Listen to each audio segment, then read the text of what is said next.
Hi. I'm not really sure what my point is here. I've just had some random thoughts about tribe drama, and I remembered a story from my past that was probably the closest thing I could think of to a tribe drama decider issue. And I hardly ever think about it, but it was kind of dramatic. It just didn't stick. You know, when people ask, thinking back over your life, what decider issues can you remember? What moments of tribe drama do you remember? I just don't remember because it doesn't stick. But there was something pretty dramatic that happened, so I'm going to talk about that, as well as some other random stuff. So I've been thinking about reality television quite a lot lately. There are a few reality television shows that I like to watch because it's good people watching, it's good to see tribe dynamics, and it's really good for typing. I don't like the ones that are super mean, but almost all of them get into tribe drama and tribe dynamics, and there's a reason for that. It's because they are designed to be that way. They're produced to be that way. The participants of those shows are profiled and specifically chosen for their personalities to maximize the conflict and the drama. That's just how it works. And also recently, I watched a series on Netflix, which is a drama about producers and showrunners on a reality TV show. So it's very meta. It's not a reality TV show, but it is a TV show about the people producing a reality TV show. And it's called Unreal. Man, was that dark. But I enjoyed it. I think there were like 3 seasons. The main character of Unreal is the showrunner. She manipulates and produces the participants to maximize the drama. And the psychology of her character is pretty interesting because it seems like they were writing her mother to be narcissistic, and then she had borderline personality characteristics, which actually made her really good at her job, manipulating people and producing these people to maximize drama because of her psychological makeup. Thinking about all this, it occurred to me that understanding objective personality system could be a really good tool for a showrunner to have when they're selecting the participants. I'm not saying that it should be used because that's pretty dark. I think it's pretty dark to specifically select people for drama and conflict. I'm just saying that would be one way to monetize those skills. So they are specifically looking for clashing archetypes. They want a self-righteous asshole. They want a really insecure drama queen. They want a chaos monkey. They want a consume last blaster. They want an uptight IJ. They want to put all these people together in situations to maximize the drama. So then after I finished watching that show, I read a novel that happened to also be about a reality television show. I didn't even know that when I picked it up and started reading it. That book was called Stranded by Sarah Goodwin. And the characters were in an intense survival situation. And the main character of that story was very quickly scapegoated in the situation. The tribe gathered together and identified her as the scapegoat. She was the villain, and that strengthened the tribe and it weakened her and put her in grave danger because they were doing that because she was ostracized. And it turns out later in the story that the showrunners had actually profiled her as most likely to be ostracized. So they were looking for a character that would be easily ostracized by the tribe. When you really study tribe dynamics, you understand how that works. You can get really good at identifying those people. So you know, like, oh, that one's going to be the scapegoat. That one's going to take charge. You just can predict all this stuff because people are predictable. And that character did absolutely nothing wrong. Actually, she could have been a really valuable asset to the tribe because of her specialized skills in botany. She could have helped them survive. But instead, they ostracized her and put her in danger and kicked her out of the tribe. And they seemed to feed off of that power. They needed an enemy. They needed a common enemy in that situation. It was a very kind of Lord of the Flies thing. And the character in the book, she keeps double deciding and giving them the benefit of the doubt, forgiving them and trying to look at the situation from their perspective. She even turns it in on herself, pressure on self. Oh, maybe I was wrong when I said that, or maybe it is all my fault, because they were telling her it was all her fault, even though she really did nothing wrong. And she also just kept not believing that people could be that evil. They would do do terrible things to her. And then she would think, but people really aren't that bad. It couldn't have been intentional. How could it be? And that's really similar to the way that I think. When I see people being really mean in sort of decider scenarios in television dramas, I think, no way. People are not really like that in real life. But actually, in certain situations, when people are under a whole lot of pressure, some of this tribalism can come out. There tends to be villains and victims. So she's all alone and ostracized and in a very dangerous situation. And over time, she kind of connects with her inner evil. She connects with her inner witch. And she becomes calculating and cunning and dangerous. And she does that because she has to survive. So they are very mean to her, and she has to find the meanness inside of herself just in order to survive. Thinking about all this over the last few weeks, I remembered a story about something that happened to me over 20 years ago. And it was kind of a dramatic event or a dramatic time period in my life where the tribe kind of rose up against me and didn't like me and villainized me. But I forget about it all the time because it just didn't really stick. It didn't make a huge impression. It was the kind of situation where I was like, that's weird. People are strange. And then I just moved on. So I think that's the difference between an observer and a decider. Anybody can have tribe issues, but if you're an observer, it just kind of doesn't stick. So even when people ask me, think of a time when you had conflict with the tribe, I just can't remember. But I did remember about the story. I've thought about it from time to time over the years, but it's not the most dramatic thing that ever happened in my life. So if I was a decider and the exact same events happened to me, I would remember. I would remember and think about it every day and think about it a lot. I don't know. It was just a weird thing that happened in my life. So back then, I was in my early 20s and I lived in a small college town. And everyone knew each other and I had a lot of acquaintances and maybe one or two friends that I was closer with. But for the most part, I was kind of a loner, just like I am now. So one of my closer friends was this older guy, 10 or more years older than me, and he was just a drinking buddy. We would just go to the bar and talk about stuff, good conversations, just, a buddy. The thing is, he was really hot, really attractive guy, and he was kind of a slut. Everybody assumed that we were fuck buddies, but we weren't. It was the kind of town where once that gossip is out there, you can't really change people's minds, so whatever, they believe what they believe. And that story isn't really important. I'm just giving that detail to paint the picture of what kind of a town this was. Just super small, lots of gossip. Once people believe things about you, they just believe it, and that's how it is. And I'm not always sure how I'm perceived, but I think in general, people perceive me as eccentric, kind of aloof. I'm sure some people liked me, some people didn't. They probably just thought I was a little weird. So I was in my early 20s and I spent an unusual amount of time alone for someone in their 20s, just not as social. I think that looks strange to other people my age. They thought she's odd, isn't she? And I lived alone also. It was another thing where they thought, you can't do that. You're in your early 20s. You can't live alone. That's not normal. I also bought a house, which is definitely not okay. You're only 22. You can't buy a house. That's not normal.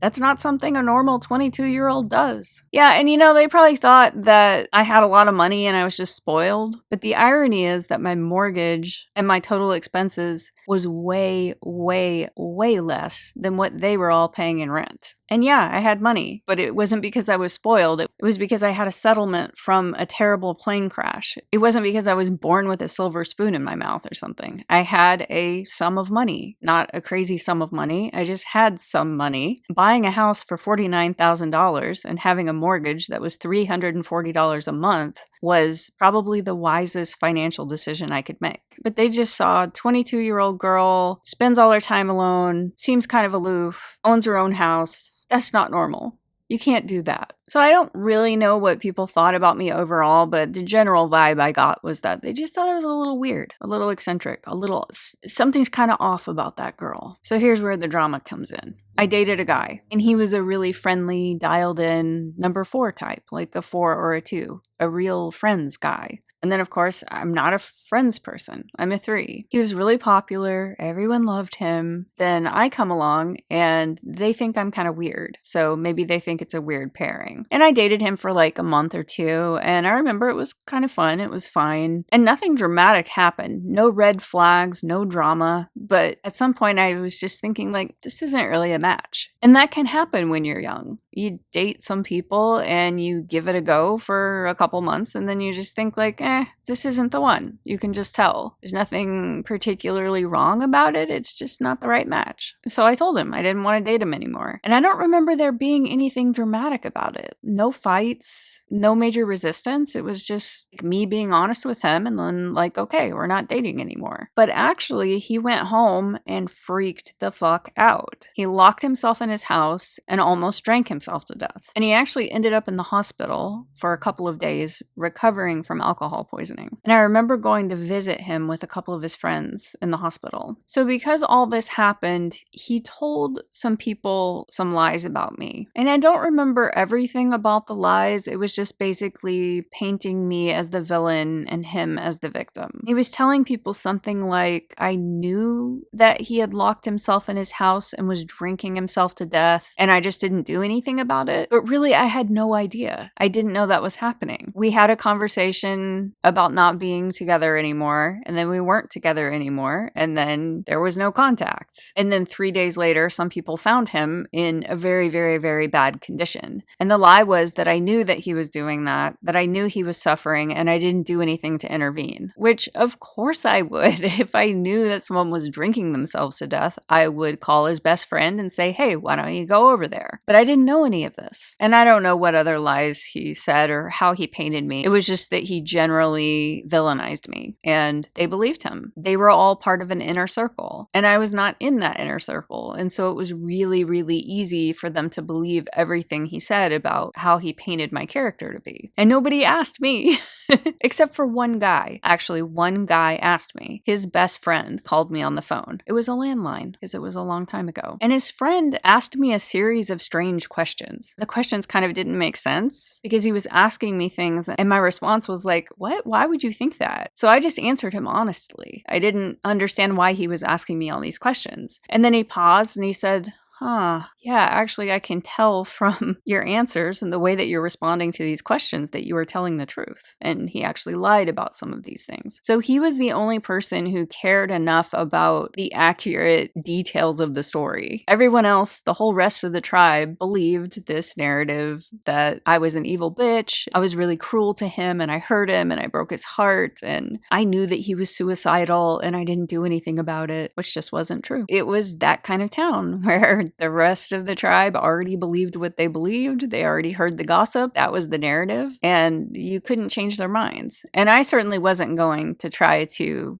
be defensive and change their minds because I already wasn't part of the inner circle. So it didn't matter. It didn't change my life a whole lot if they believed my perspective or even heard me out. It just didn't matter. So I'm a loner, spend most of my time alone before this incident, and then continue doing the same after. But I remember after some time passed, I had this idea, why don't I have a party at my house? I have a house, there's all these college kids in this town in their 20s and 30s. Maybe they would appreciate that. And I don't remember exactly what I was thinking, but maybe I was thinking like, the tribe really doesn't like me. I bet if they came over to my house and got to know me, maybe they would. And maybe even, I bet if I let them come to my house and I bought them a lot of alcohol and a lot of snacks, then maybe they would like me, if I throw a really good party. So at some point I was in the living room just having a conversation, and I think the conversation was about dating people, and maybe they were trying to entrap me. I don't know. I said something like, yeah, sometimes things just don't work out. And this girl looked at me really intensely in my eyes, and she said, yeah, and sometimes you're just a bitch. And I was like, damn, they hate me. I thought we were having a good time here at this party, but a good majority of these people hate me. I looked around the room and I suddenly realized it. They really think that I'm a bad person. And, I just shrugged it off at whatever. I mean, not everyone at the party hated me, but, a good portion of the tribe. And I just kind of rolled through it and, continued to enjoy myself for the night. But that did stick with me. It made an impression because that girl really did not like me. And And then sometime later, I don't know if it was days or weeks or months after that party, something really weird happened to my dog. I got home and she was standing in the middle of the living room, completely still, and she was catatonic, paralyzed, standing in one spot, just staring, not blinking, not moving. She wouldn't respond to any of my commands. I had never seen anything like that. I've never seen anything like that since in a dog. Well, this was on a Sunday. It was also Father's Day. So not an easy day to take your dog in for emergency veterinary care in a small town. So I called and left a message on the answer phone at the vet's office and got a call back later, spoke to the vet, and he was sort of trying to troubleshoot me through asking questions about the dog. And I could tell he was really annoyed because he was going to have to come in. This was not an easy thing to figure out. It was very unusual. Maybe the dog was going to die, so he would have to come into the office on Father's Day. So I had to pick up my dog. She was stiff, like paralyzed, couldn't move, and put her in my car. And it was really difficult because she weighed more than half of me. And after running tests, the vet had no idea what was wrong with her. She was behaving very strangely, but there was nothing in her blood work that would indicate why that was happening. So the vet told me, we're just going to have to keep her overnight and we'll give her IV fluids and we'll just see what happens overnight. So then the next day he told me to come in and get her, that she could come home. I was asking him, there has to be some explanation. Couldn't you find anything in her blood work? There has to be a reason that this happened. And will it happen again? Is it some rare genetic disorder? Like, think really hard. Is it a disorder and she's going to have this episode again? You know, is it some like out of the box, weird, rare thing? I really, really, really wanted an answer. And he said the only thing he could think of was that the dog seemed kind of stoned or like she was tripping or something. And he asked me, did I have any marijuana in the house? Is there any way that I had drugs in the house? And I was so desperate to find a solution that I said, no, I keep my marijuana in the freezer. I have an ounce of marijuana in my freezer. And I really emphasized to him, I am a highly organized person. I know where everything is. There's no poison. I know where all the drugs are. They're in my freezer. And then he freaked out about that. He said, no, do not tell me that. Do not tell me that you have marijuana in your freezer, because this was before it was legal. So he just didn't want to know. So there was no answer for some days after that. I was brainstorming, looking around the yard. Was it one of these mushrooms that's growing under the tree? Does it have some weird toxin in it? And I think I even called the vet and asked him, like, there's these mushrooms growing under the tree. Is there any like common mushroom in this area that would have a toxin that would cause that? And he said no. That probably wasn't it. So it was just a weird thing that happened, and I watched her really closely and it never happened again. And it was maybe years, but I one day had this idea. Oh my God, what if somebody gave my dog a mushroom, like psychedelic mushrooms or acid or like a pot brownie or something? Because at that time, when I lived there, even though there was all this tribe drama, it still like didn't make sense to me. I was like, people are weird. And I didn't really think anyone would do that. So it couldn't even occur to me that someone would be evil enough to poison my dog. Because I tend to just think, no one would do that. Of course they wouldn't. Like maybe that's something that happens on TV. No real person would actually do something that evil. I don't know, at some point I just sort of connected those dots. Now, I don't know that that is actually what happened, but it was just that the idea suddenly occurred to me, and I suddenly realized that it was something that could happen. Maybe they thought it was fun to see a dog tripping. Or, yeah, it's possible. You know, maybe someone dosed my dog, which is really sad. She doesn't deserve that. So yeah, I realize this isn't very cohesive, just my random thoughts about tribe drama and reality television. But I guess my point is that I kind of have a blind spot there. Other people are aware of tribe drama and they can remember instances when the tribe rose up against them or came after them in some way. But I kind of have a blind spot there. So much so that even when it happens to me, I'm not really like realizing that it's happening. And then I kind of roll through it and forget about it. Because I tend to think I'm really too boring to have an opinion about one way or another. I mean, I don't think anyone really hates me because I'm just not worth it. I'm like way too boring of a person to hate. I think I have like an accurate perception that some people like me and some people don't. Just like how I feel about people. There's some people that I really love, and then occasionally there's a person and I think like, wow, wow, he's annoying. And I assume that people feel the same way about me. But like, how would I know if a whole bunch of people hated me? I don't think I would know that. And I don't think they would tell me. So that's kind of trippy to think about. Anyway,